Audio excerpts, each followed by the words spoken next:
Hey everybody, it's Brian Kenny. I've been coming to the Baseball Hall of Fame and Museum for about, I guess, 35 years. If you don't get a chance to make it here, I'm going to show you some of the cooler spots. There's so many things here that will just bring you back in time, and you can learn so much about the game of baseball. I would first recommend the ballpark exhibit.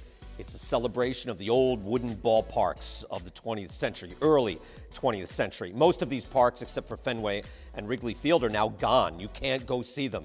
So this is a way to imagine what it was like. It does a great job of making you feel like you're in one of those old parks. The museum is at its best when you can let yourself go and go back in time.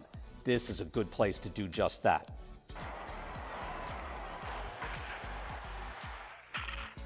There are only 2 exhibits dedicated to an individual player. Babe Ruth is one of them, and he remains a fascinating figure.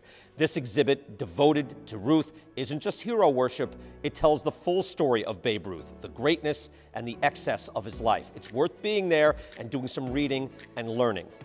The other exhibit dedicated to one player is for Henry Aaron. Aaron donated so many of his personal things to this collection. His 3,000 hit bat, his 500 home run bat, his 600 home run bat, the uniform he wore when he hit number 715 to pass Babe Ruth as the all-time home run leader. Also there, telling the whole story, a piece of hate mail he received in 1974. Aaron said he would give the museum a letter like that as long as they would also put up a piece of fan mail. Hank Aaron wanted people to know, yes, he faced racism, he faced hate, but he also felt love and support from baseball fans.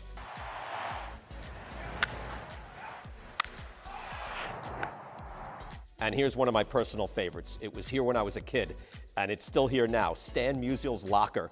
Stan the Man remains one of my favorite players. I was fortunate enough to finally meet Stan many times in his later years here in Cooperstown or in St. Louis, and he was absolutely the epitome of the baseball hero, a prince of a human being, and one of the greatest players to have ever played this game.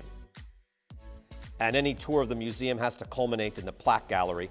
It's a trip through history to start with those early classes of the 1930s, work your way up to the 80s, players like Willie Mays, Hank Aaron, Bob Gibson, work your way up to Cal Ripken in the 21st century, and then the last few classes, all the way up to where Derek Jeter's plaque will soon hang as well. So take your time, take in the history, soak up your own nostalgia. It's well worth taking in the trip back in time to what meant and still means so much to us.